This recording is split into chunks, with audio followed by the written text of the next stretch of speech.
Buenas tardes, mi nombre es Josefina García González. Soy estudiante de maestría de la Escuela de Graduado de Santiago. En este momento les voy a exponer junto a mi compañera Milady Capellán sobre el tema, el esquema e inferencia sobre la comprensión de la lectura. Este tema ha sido asignado por el profesor Arcadio Vargas Evers en la asignatura de lectura, teoría y metodología. Nuestro propósito es identificar y explicar el esquema e inferencia de la comprensión lectora. Otros subtemas que vamos a exponer son esquema y memoria, esquema y aprendizaje y esquema e instrucción.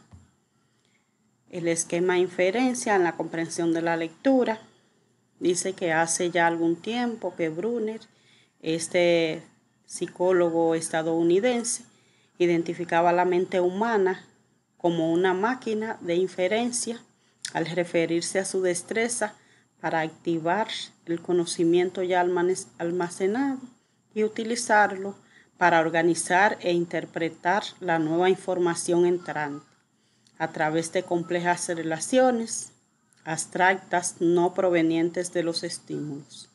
Esta idea sigue formando parte de la concepción actual sobre inferencias y el papel que juega la comprensión. Tenemos, por ejemplo, algunas de las etapas que llevamos a cabo en el proceso de comprensión e inferencia de la lectura.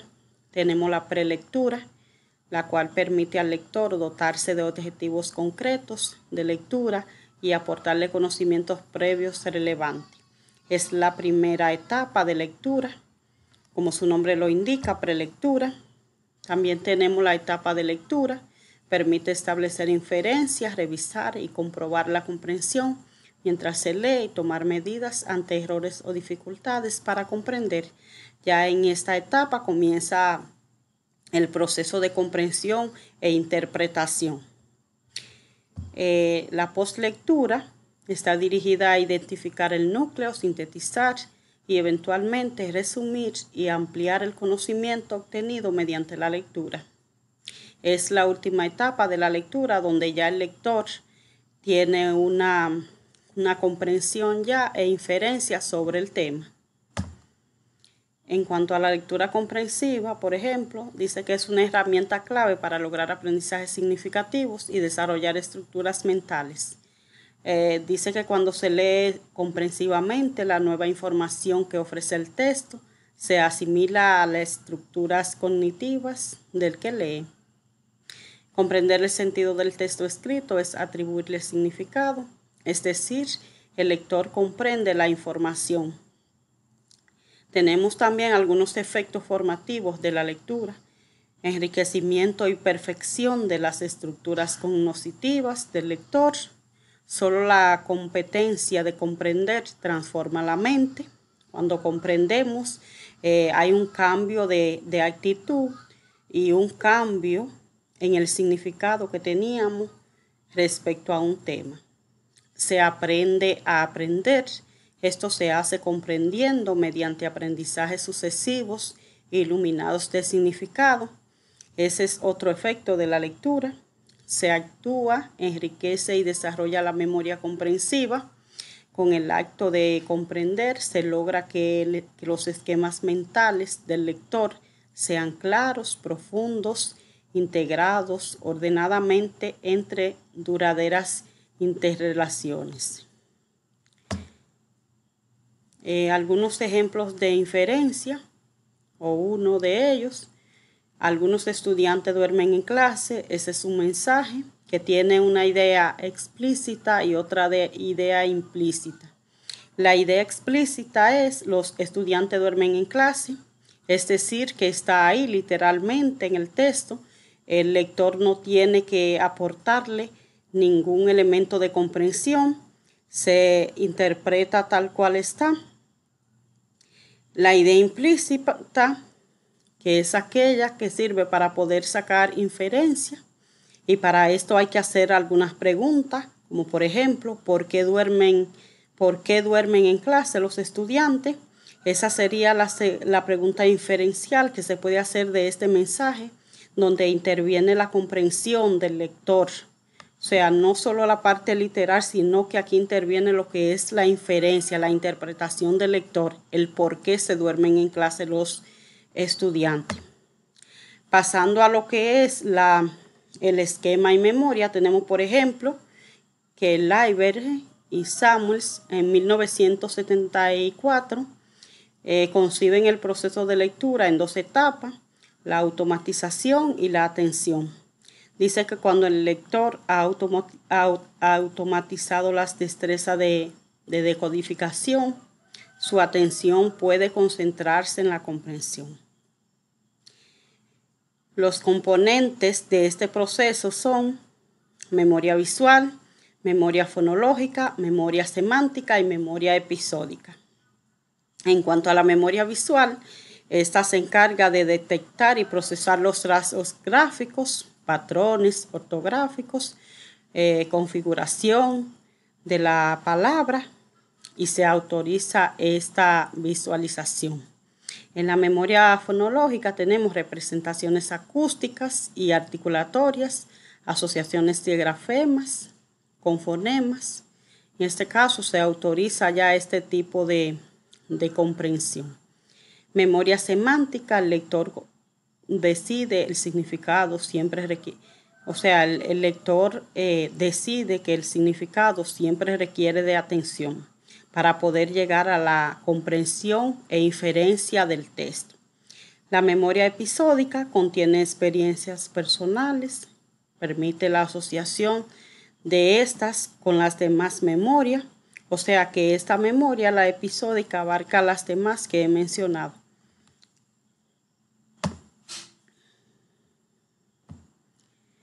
Tenemos dos tipos de memoria a corto plazo y memoria a largo plazo.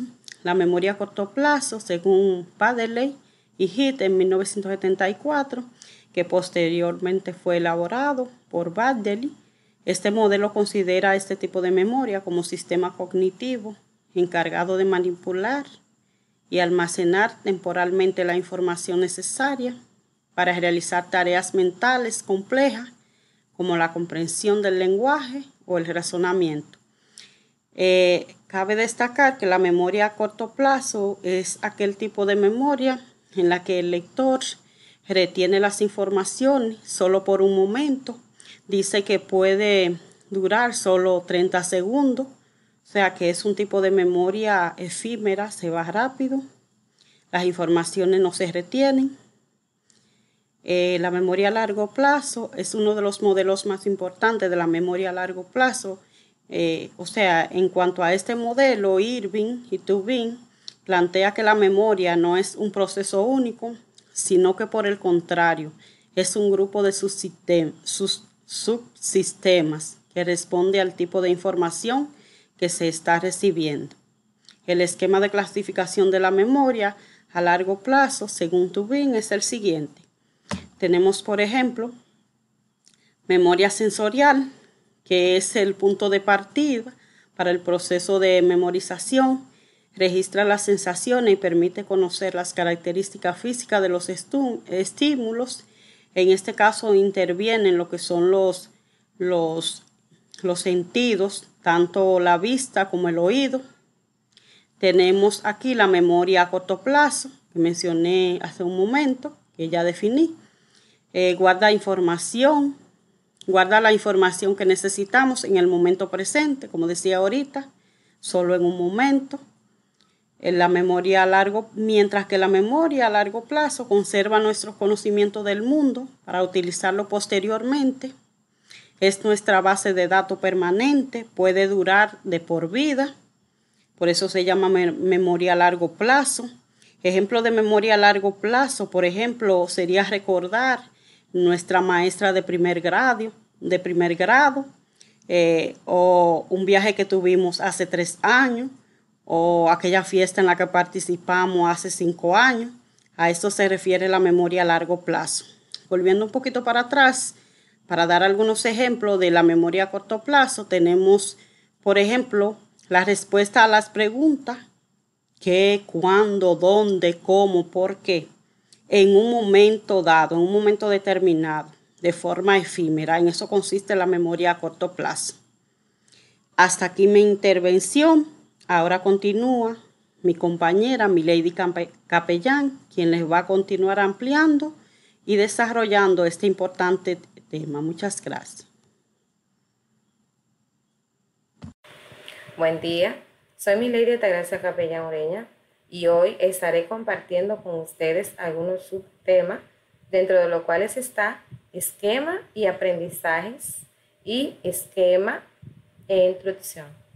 El esquema y el aprendizaje está estructurado por mapas conceptuales, mente-facto, cuadros sinópticos y mapas mentales, en lo cual daré las siguientes definiciones.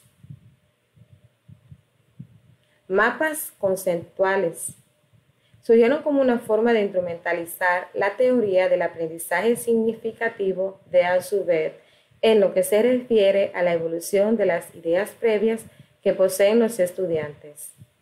Son herramientas gráficas para organizar y representar el conocimiento.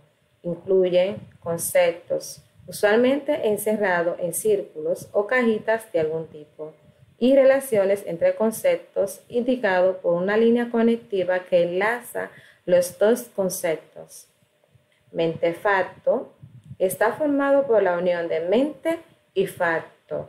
El primero hace referencia al cerebro y el segundo a los hechos. Se entiende que lo mente-facto representa la estructura de los pensamientos y valores que un ser humano tiene. Los mente-facto son muy parecidos a los organigramas. Son diagramas jerárquicos cognitivos que organizan y preservan el conocimiento. En él se plasman las ideas fundamentales y se desechan las secundarias. Cuadros sinópticos. Es aquel que proporciona una estructura global coherente de una temática y sus múltiples relaciones. Pueden utilizarse como estrategia de enseñanza tanto en la clase magistral como en los textos y es una herramienta que ha demostrado ser efectiva en los procesos de recuerdo, comprensión y aprendizaje.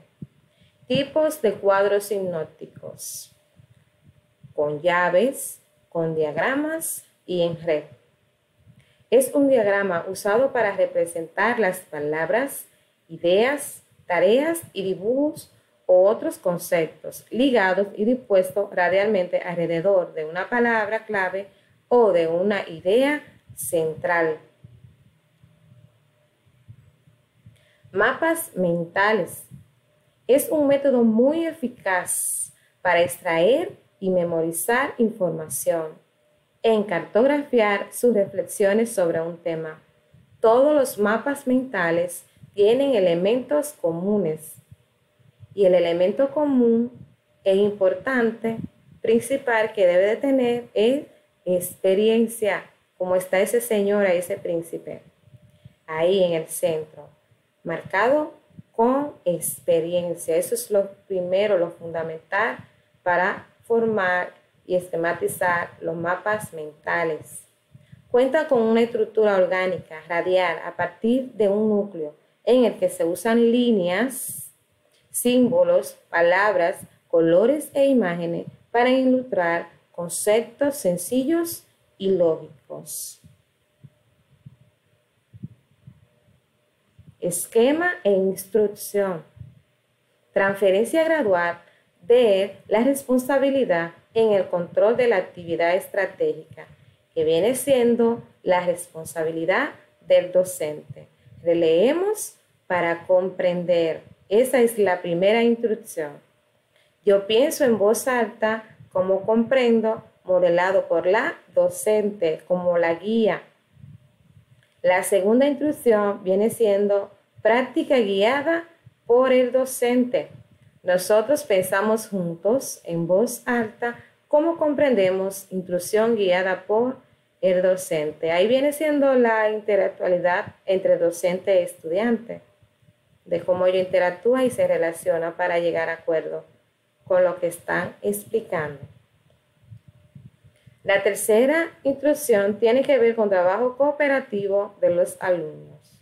Vosotros pensáis en voz alta, comprendéis aprendizaje cooperativo entre alumnos. Ahí ellos están interactuando y ahí también se da lo que es el proceso, ¿verdad?, de enseñanza-aprendizaje entre alumnos, entre ellos mismos, comparten sus inquietudes y todo lo que ellos quieren comprender. La cuarta instrucción tiene que ver con la responsabilidad del estudiante. Yo practico sola y pienso y escribo cómo estoy aprendiendo a comprender lo que leo. Esta cuarta instrucción me ha parecido excelente, puesto que cuando uno tiene un momento a sola con el texto puede tener un aprendizaje significativo sobre lo que uno quiere aprender y lo que está leyendo. Pero también se da en la tercera, que es trabajo cooperativo entre alumnos, porque muchas veces uno aprende del otro y puede interactuar su aprendizaje. Y para culminar, quiero decirle que es importante que tomen en cuenta estas instrucciones, ya que fortalece nuestra práctica pedagógica como docente. Muchas gracias.